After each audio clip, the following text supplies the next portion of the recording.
can do it on this That's show, right. no problem. At any rate, we've got a call ready right now. Good morning, you're on Good Morning New York. What's your question for Dr. O'Connor? Hello? Hi. Hi. Good morning, hi. I have a problem. I've been married for 2 years, and my husband, since our marriage, has become less sexually active than before. What should I do? It's very common that at the time of marriage, you become less interested. It usually means, if you want to be dynamic about it, the only other couple you know intimately who have been married were the parents. And you are now parental figures. And you can talk about a good father is not sexual, a good mother is not sexual. We have a lot of ideas like this. And also the excitement and the chasing and so forth is gone. Now you're supposed to have sex. And it may feel like a burden at times. And many men feel that as they are stuck in a relationship, they get more economic responsibility, a responsibility for the families. Sex is not as much fun.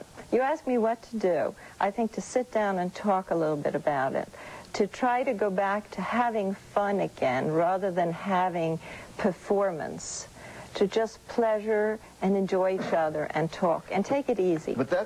But I don't know about this case, but very often that's a hard thing to do, you know, Oh, yes, to go to sit down with a man and say, let's put you could come in, I guess, with balloons and whoopee cushions and things like that, and say, let's put the fun back in our relationship. If I were unsettled, Doc, I could. but the fact is that's a hard subject to bring up with men. Oh, it is. Why can't Definitely. And that's why so many people find it so hard that they seek help in therapy. But why does it always have to be talking about sex? Why can't you just say, well, let's go out to the movies more, let's go out to dinner, and make it like dates again? I mean, you don't have to discuss it in a sexual context or, you know, make a man feel anxious about it. No, I think I agree with you. You don't have to add to the burden. That is very important. But there are times when your unconscious motivations, you may say, I want it, but let me explain how people use sex. And I will give an illustration of two couples I saw. One came in where the man said, I work so hard and I get home at night, I am too tired to have sex. And she wants it, and it's too much for me. The next couple comes in and he says, I work so hard that when I come home I need sex to relax, and she won't have it.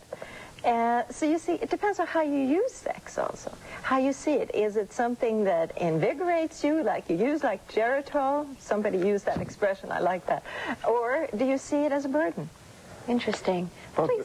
okay, I'm sorry, go ahead. Well, a wild thought crossed my mind. You just go ahead. Share it with us. No, I was thinking about Geritol and 80 and peaking and all of that stuff. And how Doug. might be a very good analogy. Thanks, Dr. O'Connor. Please come back on the show sometime. You're a fabulous guest. Thank you. If you want more information, St. Luke's Roosevelt Hospital Center is 734.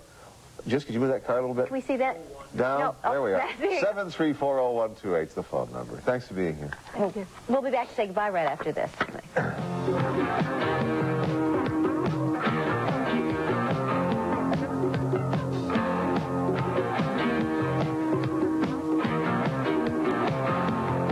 By now, most of us have read the height report. We've thumbed through the joy of sex. The quest for the G-spot still goes on. But perhaps nothing has been more misunderstood than a thing called orgasm. Now, many of us are still a little bit confused about that ultimate moment of lovemaking. And sex therapist Dr. Dagmar O'Connor is back with us today. She is the director of the sex therapy outpatient program at St. Luke's Roosevelt Hospital Center.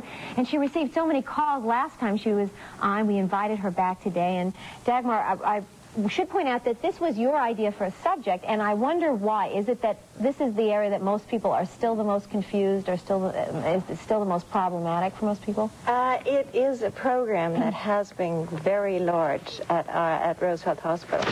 And it developed out of us doing couple therapy and me being trained in the Masters and Johnson therapy method. And from there, we found that we weren't helping any women. We were treating and curing men, but no women. And finally we said we have to do something. And we developed a program that what we had to do was to go back, further back. Masters and Johnson program really brings you back to early petting. Women weren't ready to deal with their own bodies. They had to go further back and start from the very beginning and learn to know their bodies, be aware of it. You know how little girls are raised. don't look, don't touch, just stay away from it, and don't worry about sex, because you'll find a man who's going to take care of all of that for you. And women do stay away from themselves. When you say that you found that you weren't helping as many women as you were men, but did you find that when you were talking to these couples that this specific topic of orgasm was one that was a big topic with them? At this point, it's become a big problem. It's as frustrating for the male partner, who is supposed to be the lover who brings the orgasm to the woman. If she doesn't have an orgasm, it is for her not to enjoy her sex life. Many women enjoy sex, but they don't have orgasms. No. I want to make that clear. Let's get into what is considered normal, because everybody says, well, listen, am I normal? You know, or they may think that. They may not even ever get to the point where they talk to a doctor. But traditionally, a woman who didn't have orgasm was considered frigid, quote unquote. Is that the case, and what the heck do we mean by that anyway? Well, what it used to mean was all women who were not orgasmic with intercourse were considered frigid. And that term has been dropped, as far as I'm concerned, as somebody who has cold feet and cold hands. Right, an Arctic resident. That's right. As it were. But today we have it divided in, at least we have different terms. What I call pre-orgasmic women, because we have a 92% success rate to treat them in 14 sessions. And they become orgasmic within that period of time. What does pre-orgasmic mean? It just basically means a woman who has never, ever experienced orgasm consciously. Obviously, most people, when they go to sleep, experience sexual arousal. Males experience at least 2 to 3 erections during their sleep period, and females experience arousal, lubrication, and orgasm.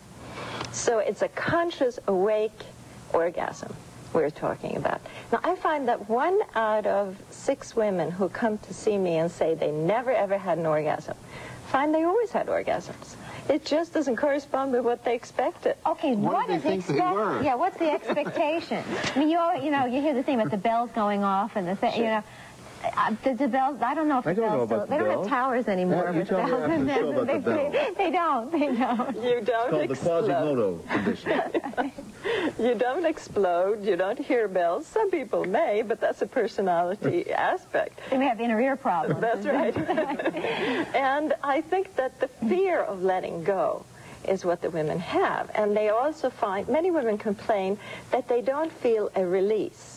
Right. And part of that confusion is they're still trying to build during the period when they should let go, and because the experience is so small that if you're still trying to rise yourself while you have already gone through the orgasm, you're never going to feel the release. Well, now let me go back a bit. Let's re-rack this a little bit.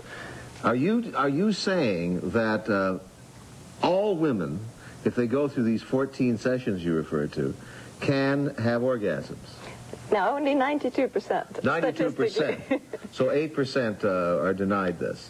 8% have a difficult time doing it. Usually they later on will do it after the group, or they will take another group session. This lasts for 7 weeks. But it's an amazingly good result. Now, 20% within that period of time become orgasmic with intercourse right away. These women will become orgasmic in different situations.